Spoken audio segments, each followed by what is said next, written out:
David Porter stood at the window of Earth's orbital station and looked down at his world. The planet turned slowly below him, blue and green and beautiful. He had been a military man for 40 years, and he knew the value of peace. He also knew that peace did not last forever. The message came at 0600 hours. The Galactic Council wanted a meeting. Not a request. A summons. Porter walked through the metal corridors of the station. Everything here was human design. Steel frames. Simple lights. No unnecessary decoration. The aliens called it crude. Porter called it honest. Dr. Alana Hayes was in her office when he arrived. She looked at him and already knew something was wrong. That was why Porter trusted her. She understood humans without needing long explanations. "The council," she said. "Not a question." "Yes," Porter replied. 90 minutes. "We need to bring Admiral Webb." Elena nodded and stood.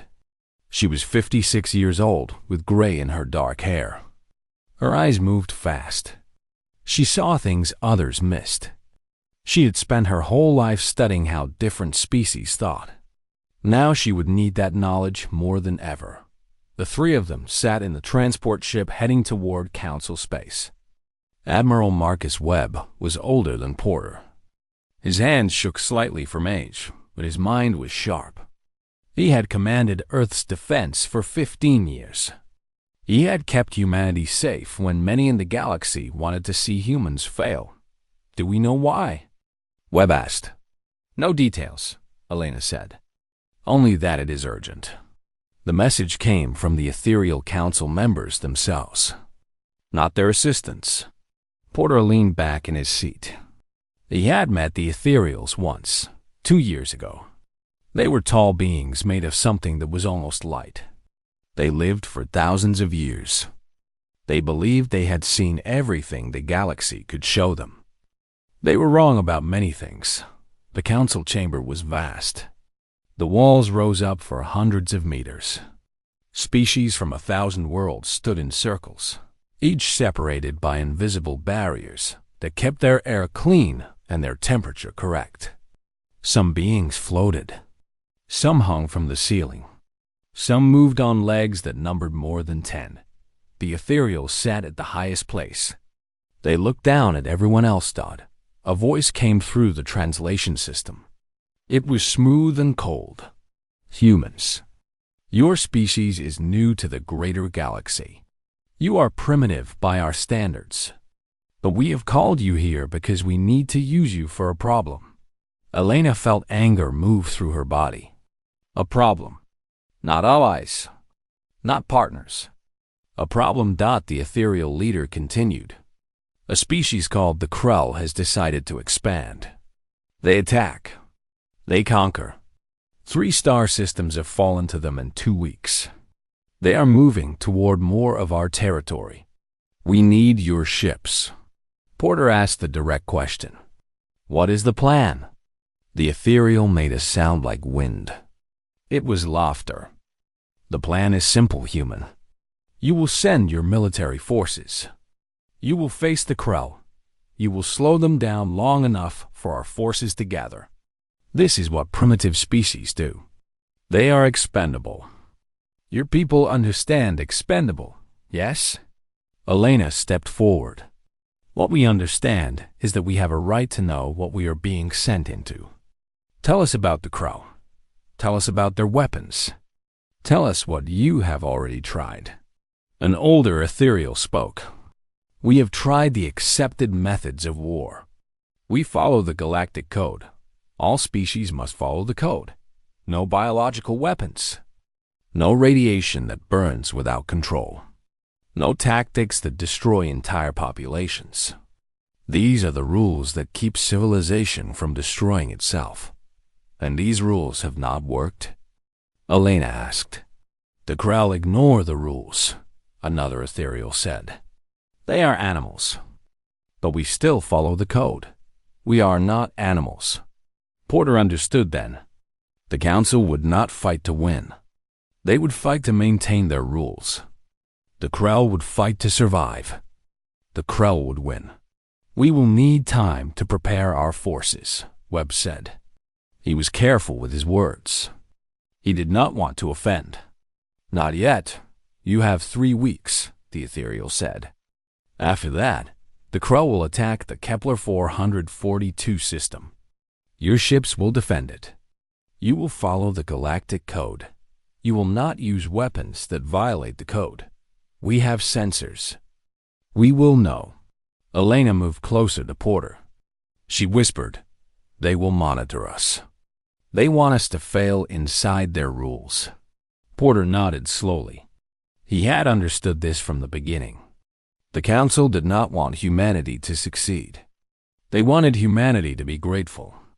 They wanted humanity to remember that humans were small and weak and needed the great powers to survive.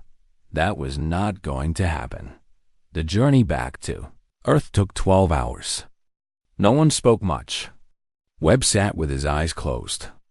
Elena read files about the Krell. Porter thought about his options. When they arrived at the station, Webb called for a secure meeting. Not in the normal rooms. In the hidden facility that even the Council did not know about. The place where Earth kept its real strength. Colonel Lucas Grant was waiting. He was a weapons engineer who had spent his whole life studying what humans could do when they stopped worrying about what others thought. Lieutenant Sarah Mitchell was there too. She was a tactical strategist who understood that sometimes the best way to win was to do what no one expected. The Council wants us to fight the Krell, Webb said. And they want us to follow their rules. Can we? Grant asked. No, Porter said. Their rules are designed for species that think like they do. The Krell do not think like that. We do not think like that either. Elena stepped forward. The ethereals are afraid of us. They do not understand why, but they are afraid. That means we have options. We just need to find them. Sarah smiled. So we break the rules. We break them, Porter confirmed. But we do it smart. We do it so no one sees until it is too late to stop us. Webb looked at his 3 best people. He thought about the families on Earth, the children who would die if humanity did not rise to this moment. Then we begin, he said. We have 3 weeks to become something the galaxy has never seen before. In the darkness of space, the stars burned. Somewhere out there, the Krell were preparing to attack.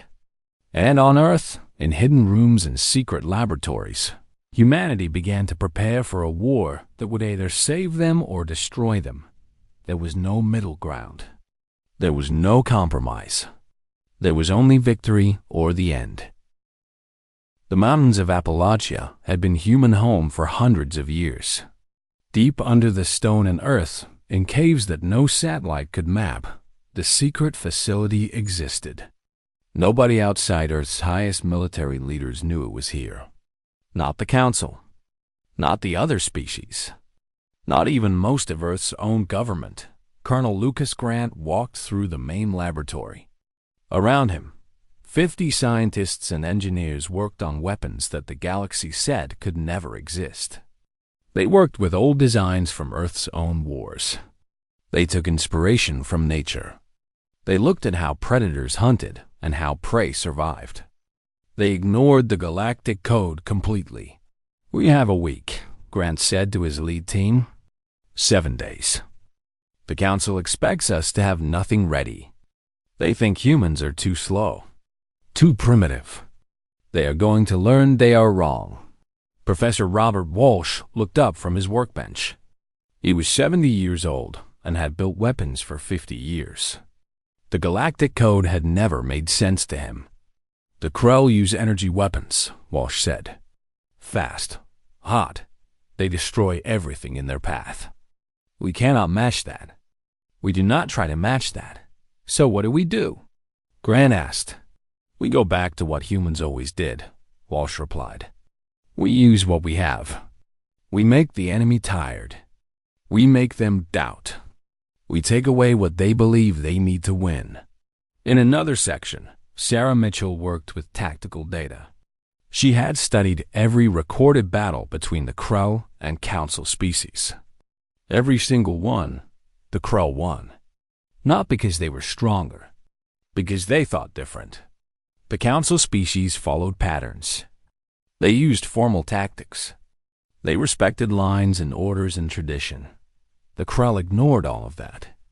They attacked where the enemy was weak. They hit fast and moved faster. They adapted. They did not care about rules. Sarah understood something that the Council did not understand. The Krell could be beaten, but not by fighting like the Council fought. You had to fight like the Krell fought. You had to be faster. You had to be meaner. You had to want it more. Elena sat in a separate room and studied Krell biology. She had been given access to medical data that Council species had gathered over centuries. The Krell were not stupid. They were just different. They processed information through a central intelligence cluster. Each Krell unit received commands from a command center. If you destroyed the command center, the other Krell became confused. Confused Krell made mistakes. We can make them confused, Elena told Grant. We make them believe things that are not true. We broadcast false messages. We create false heat signatures. We make their leaders think the battle is something other than what it is. Grant nodded. This was how humans would fight. With deception. With confusion. With the willingness to break the rules that the Council thought were sacred. In the weapons lab, work was moving fast. They created weapons from organic materials that Council sensors could not detect. They built machines that moved in ways no standard military expected. They designed tactics that violated every principle the Galactic Code protected. One scientist created a biological agent. It did not kill.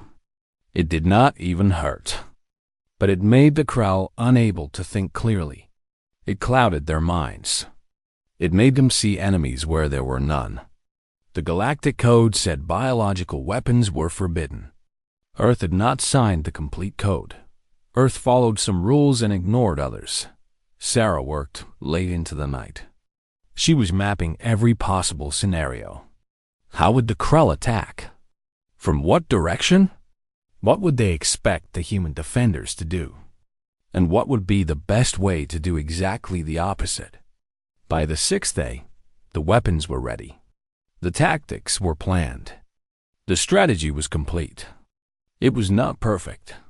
No battle plan ever was. But it was human. It was creative. It was willing to do what the Council would never do. Grant called a meeting with all the key people. 50 humans gathered in the main chamber. You all know what we are doing, Grant said. We are preparing to fight a war using methods that the Galactic Code forbids. We are breaking rules that were made to keep civilization safe. But those rules do not work against the Krell. The Ethereals know this. They are hoping we fail. They want to prove that humans cannot succeed without following their laws. He paused and looked at each face. We are going to prove them wrong. Not because we are stronger. Not because we are smarter. But because we are willing to do what others will not do. We are willing to break the rules to save lives. The Council would let entire populations die rather than break their precious code. We will not do that. We will go to Kepler 442. We will face the Krell, and we will win. The next day, Elena had a private conversation with Dr. Marcus Chun, a younger Council member who had been more open to human ideas than most. She explained what humans had developed. The Council will know, Chun said. They will sense the weapons. They will know you violated the code. Let them know, Elena replied. After we win, let them explain to the species we saved why following rules was more important than stopping genocide. Chun's expression changed. He had not thought about it that way. The Council had always accepted their rules as natural law. But Elena was right. Rules were only good if they served life. When rules destroyed life, they became chains. The transport ship left Earth with 300 soldiers. They carried weapons the Council had never seen. They carried tactics no one expected. They carried something else too. Something the aliens could not measure or understand. They carried human determination. Human refusal to accept that their limits had already been decided by others. Human willingness to risk everything because something was right. On the bridge of the lead ship, Porter stood and watched the stars.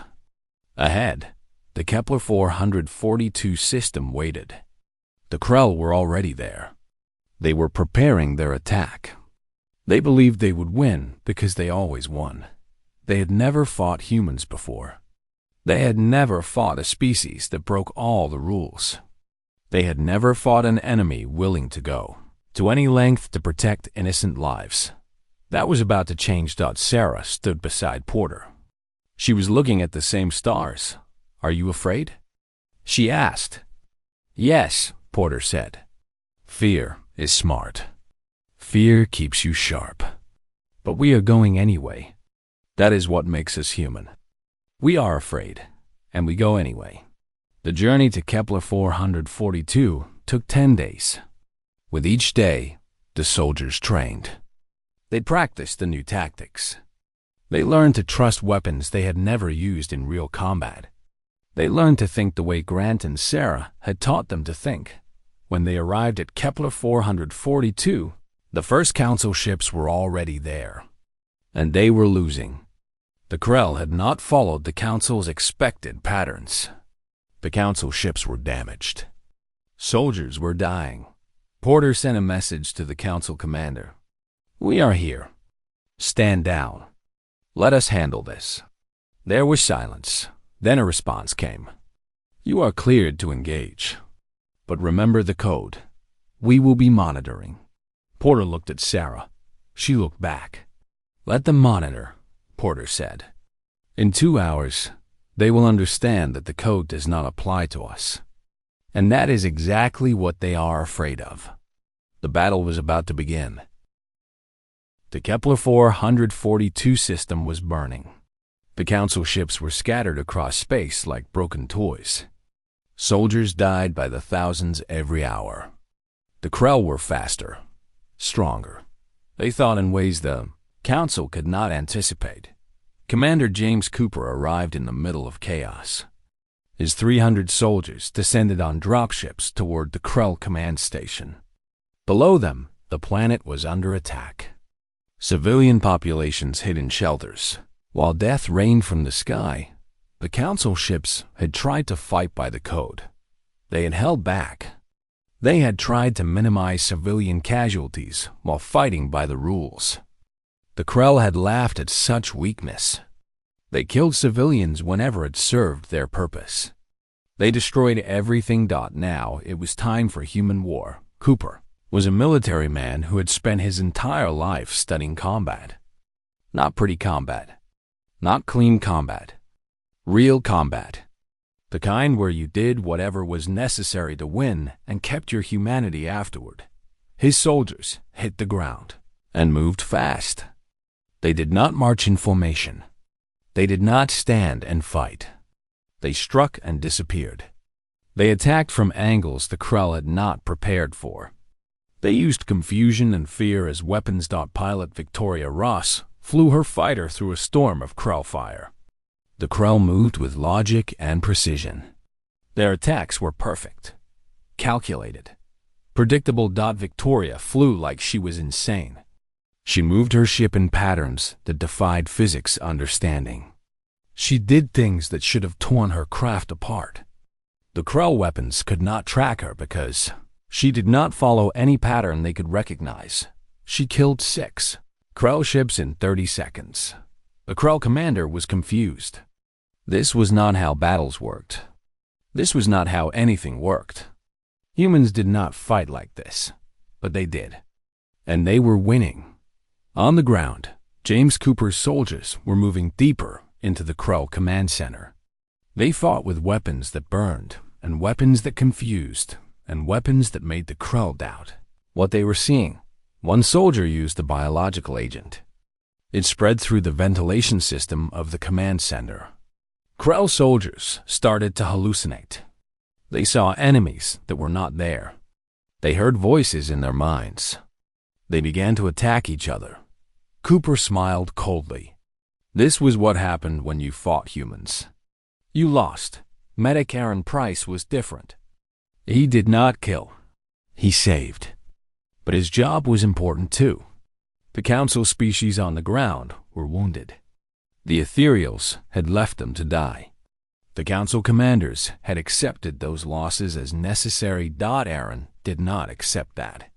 His small team moved through the war zone, pulling injured soldiers to safety. They treated the wounded.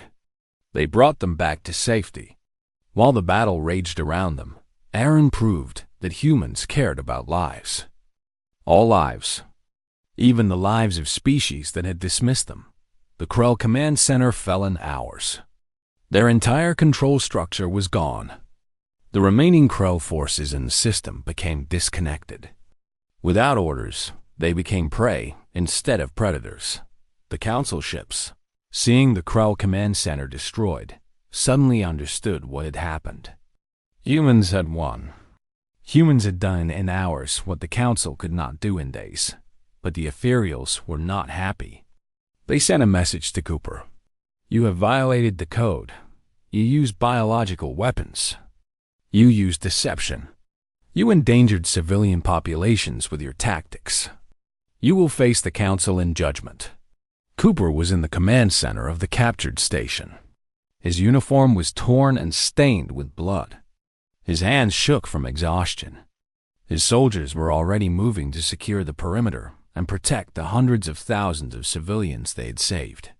He sent a message back without hesitation. Count the survivors. Count the lives saved. Count the Krell warriors dead. Then tell me if the code matters. The ethereals had no response. In the hours after the victory, the true cost became clear. 200 of Cooper's soldiers had died. Another 50 were so badly wounded they would never be the same. Many of them had used their own bodies to block Krell weapons to protect civilians behind them. That was the human way. You protected the weak. You accepted the cost. The council soldiers who had survived watched this happen. They saw humans carrying their injured to medical stations. They saw humans standing guard over civilians, even when the civilians were from species that had insulted them. One council officer, a creature made of crystalline material, approached Victoria Ross as she landed her damaged fighter. Why did you do that? The officer asked. Why did you risk your life for species who did not believe in you? Victoria stepped out of the cockpit. Her flight suit was burned on one side. Her face was covered in sweat. Because they needed help, she said simply. That is the only reason that matters. The Krell were not finished. In the second and third days of the occupation, holdout forces tried to retake the command center. They attacked with desperation. They knew they were defeated, but they fought anyway. Cooper's soldiers killed them all. There was no mercy this time. They had earned no mercy, but as the battle ended, something strange happened. The civilian populations began to come out of their shelters. They saw humans. The very species they had been told were primitive and weak. And those humans had saved them. A young member of the insectoid species approached James Cooper. It was small, barely reaching his chest. You are human? The insectoid asked. Yes, Cooper replied. You broke the code. Yes, why? Cooper looked at the creature. Because the code was killing you. Because rules that let innocents die are not rules worth following. Because we could save you, and we did. The insectoid made a sound that might have been weeping by the end of the week. The Krell had been completely eliminated from the system. Over 2 million civilians had been saved. The council forces had suffered 80% casualties, but the humans had arrived and changed everything. Alina arrived in a diplomatic shuttle just as the last Krell force was being destroyed. She walked through the wreckage of the command center and found James Cooper sitting alone. The council is sending investigators, Elena told him. They want to know everything about your weapons, everything about your tactics. Then we tell them, Cooper said. We tell them we broke their rules and saved their people. We tell them that the code was a chain that bound them to defeat.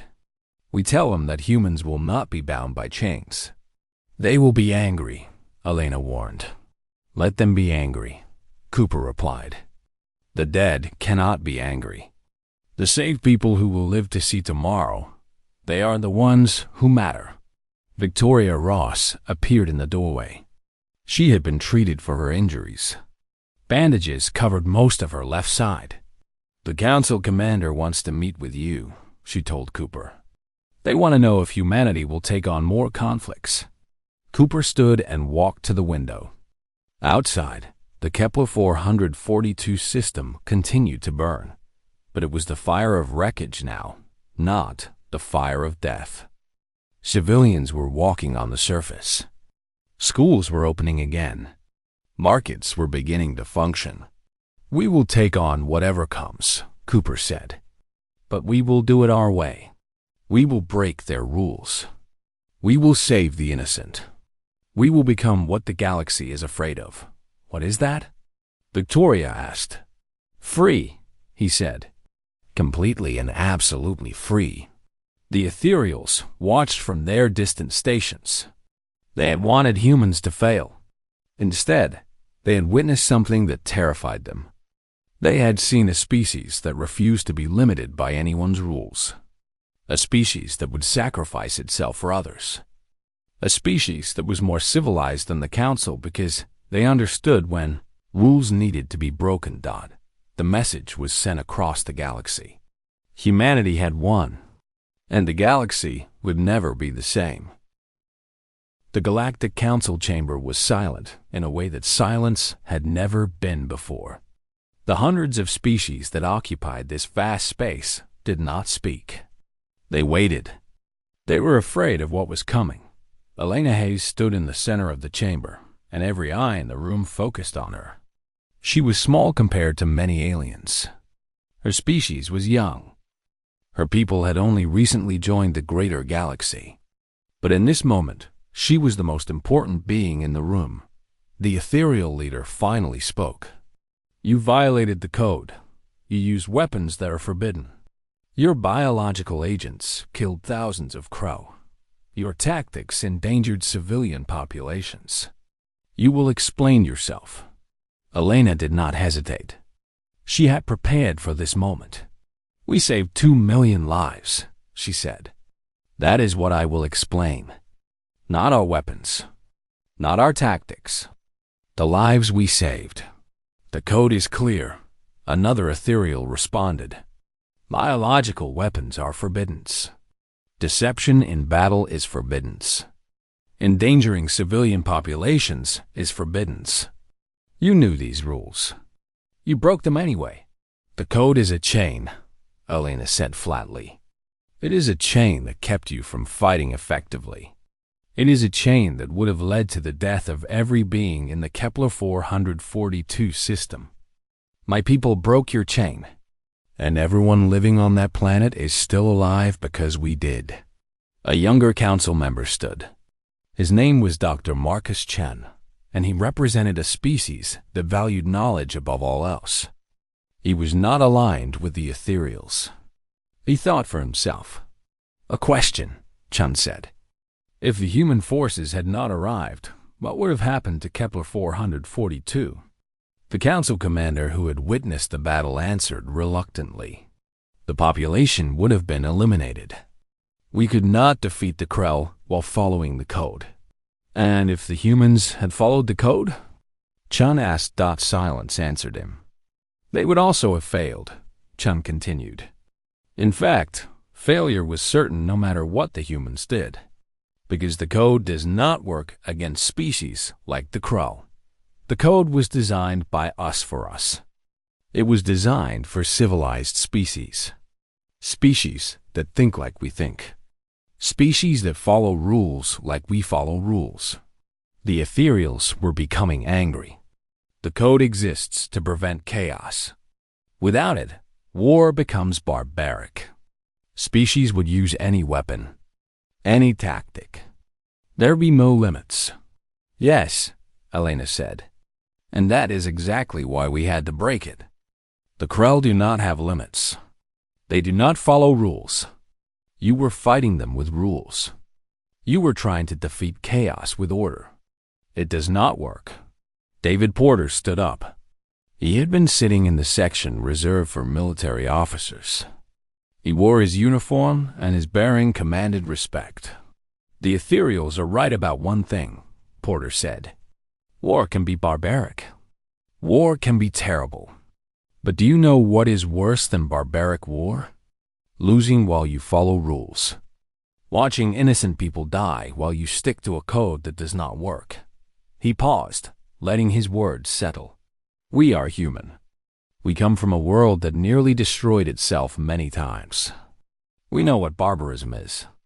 We know what it means to fight for survival. And we know that sometimes following rules means letting people die. We chose not to let that happen. The chamber erupted. Species began to shout. Some agreed with Porter. Some were outraged. The council was splitting apart, and Elena could feel it happening. One ethereal stood high above the others.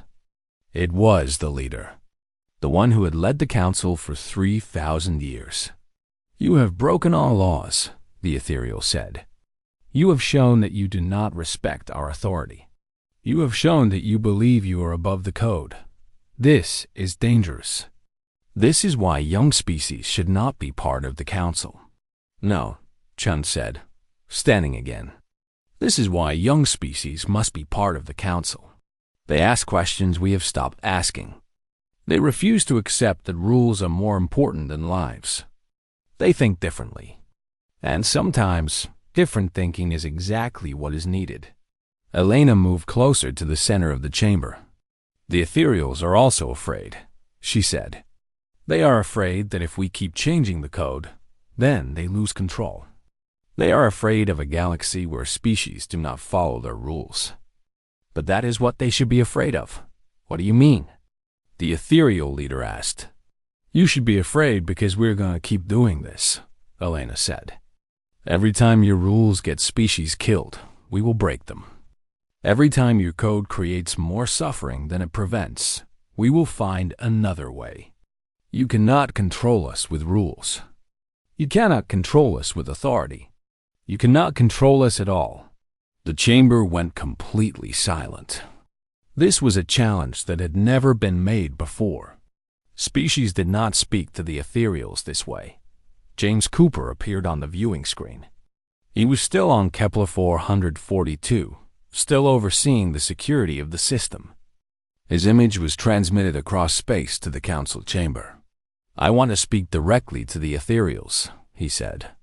I want to explain what happened in this war. We fought the Krell. We used methods you had forbidden. And we won. Completely. Absolutely. The Krell were destroyed. The population was saved. Now you can punish us for breaking your rules, or you can accept that the rules do not work and change them. But you cannot do both. What happens if we punish you? The ethereal leader asked. Then you prove that following rules is more important to you than saving lives, Cooper replied. You prove that you value your authority more than you value justice. And you prove that species, like the Krell, will keep winning, because they do not care about your authority or your rules. The debate lasted for hours. Some council members agreed with the ethereals. Some agreed with Elena and Cooper and Chun. The council had never been this divided before. In the end, a new ethereal spoke. This one was younger than the leader. It represented a different way of thinking within the ethereal species. Perhaps, the younger ethereal said, we have been looking at this wrong. The Krell do not respect our code. We knew this. We sent humans to face them because we believed humans were expendable. We were wrong. Not because humans are valuable in the way we value things, but because humans think differently. They break rules we thought were unbreakable. And sometimes, Breaking rules is what leads to victory. So you agree with them? The leader asked, shocked. I agree that the universe is more complicated than the code allows for, the younger ethereal said. I agree that we should listen to what humans have learned. I agree that we should change the code, not abandon it, but change it to account for species that think differently than we do. The vote, when it finally came, was close, but it passed. The Galactic Code was to be amended. Species would be allowed more freedom in how they approach threats. The rigid rules would remain, but they would have exceptions. They would have flexibility that the ethereal leader did not accept to vote well. He stood and addressed the council one final time. You are fools. You are allowing chaos into your structure. You are allowing creatures like humans to run wild across the galaxy. You are opening a door that cannot be closed. Within 100 years, the council will fall. Species will turn on each other. The galaxy will tear itself apart. And it will be because we made this choice today. He was not entirely wrong. Change did come, but not the way the ethereal leader predicted. Elena and Porter met with the younger ethereal after the session ended. They were in a private chamber, away from the other council members. Thank you, Elena said. We could not have changed their minds without your support. I did not do it for you, the younger ethereal said. I did it because the old one is afraid. He has led for 3,000 years. He has made decisions that seemed right at the time. But humans have forced him to see that those decisions were also decisions to let species die. He is not evil. He is just afraid of change. What about you? Porter asked. Are you afraid? Yes, the younger ethereal said. I am terrified. You are right. This decision will change the galaxy. Species like the Krull will become bolder. There will be more wars, more death, because we removed some of the restrictions that kept the galaxy stable. But you agreed anyway, Elena said. Because the old way was dying, the younger ethereal replied. It was dying slowly, but it was dying. Better to change on our terms than to be destroyed by species that ignore us. Better to learn from humans how to adapt than to refuse and be left behind by the tide of history. Elena understood then. The younger ethereals were not really so different from humans. They learned. They adapted. They looked at the world and adjusted their thinking when what they believed was proven wrong. That was the real victory. Not the battle against the Krull, but the change in the council itself. In the following weeks, other species began to request human aid. Species that had been losing against enemies suddenly believed they could win if humans would fight beside them. The ethereals watched and said nothing. The ethereals watched and said nothing. They had already been proven wrong. They would wait and see what came next. But in private chambers, the ethereal leader met with his advisors. The humans are the beginning of the end, he said. They will not stop with military victories. They will not stop with breaking the code. They will want power. They will want authority. They will eventually challenge us for control of the council itself. Perhaps, an advisor said, but maybe that is how evolution works. Perhaps species rise. They gain power. Then new species rise and push them aside. Perhaps nothing lasts forever.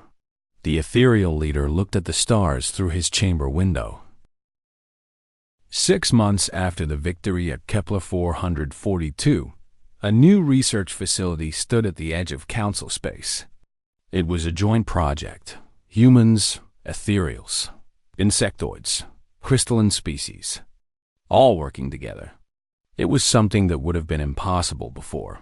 Elena Hayes walked through the facility and looked at what they had built. Not weapons. They had stopped designing weapons for a time. Now they were designing something different.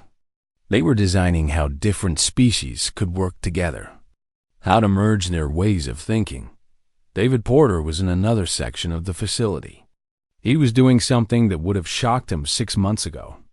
He was training warriors from other species in human combat philosophy. Not how to follow rules, but how to break them. Not how to give up, but how to fight when fighting seemed impossible. A young insectoid soldier was learning how to think unpredictably. It was hard. The insectoid species had evolved with a hive mind. Everyone thought mostly the same way. But this insectoid had volunteered to learn human methods. "Why do you teach us this?" The insectoid asked Porter. "To break rules is to bring chaos. To be unpredictable is to lose order." Porter looked at the creature. "In a hive, you need order. But when you face an enemy that does not respect order, order becomes a prison. We teach you to break the prison, to think in ways your enemy does not expect. That is how you survive." The insectoid nodded slowly. It was beginning to understand that James Cooper was doing something different. He had become a cultural ambassador. The galaxy wanted to know about humanity. They wanted to understand how a species could be so willing to break rules and still be considered good. How humans could use deception and still be trusted. How humans could cause death and still be seen as protectors. Cooper traveled between worlds. He told the story of Kepler 442. He explained that humans had not broken the code out of arrogance. They had broken it because the code did not match reality. The Krell did not care about the code. The code was a tool that only worked if everyone agreed to follow it. The Krell had not agreed that young beings of a dozen species began to follow Cooper around. They wanted to hear more. They wanted to understand human thinking. They wanted to learn how to be free the way humans were free. It troubled the older members of the council. They saw it happening. They saw the young beings turning away from tradition, turning toward human ways of thinking. In the research facility, Nina Brooks was studying something that fascinated her. She was a young human scientist, barely 30 years old. She was looking at how creativity worked in different species. Her research showed something surprising. When you removed the restrictions, when you allowed species to think differently, creativity exploded. The insectoids became better at problem solving. The ethereals found new perspectives on old issues. The crystalline beings developed new ways to process information. Elena looked at Nina's research and smiled. "You have proven something the council will not like," Elena told her. "What?" Nina asked. "That rules create safety, but they also create stagnation. That the best growth comes from freedom. That the council has been slowly dying for 1,000 years, and they did not even know it." Nina nodded. She had seen it in the data. The council species had become set in their ways. They thought the same thoughts. They solved problems the same ways. They were smart, but they were not creative anymore. Because creativity requires the freedom to fail. The freedom to try things that might not work. The freedom to break rules. Weeks passed. Other species began requesting human assistance. A crystalline species was being attacked by raiders. They wanted humans to teach them how to fight unpredictably. A gas-based species was struggling with internal conflict.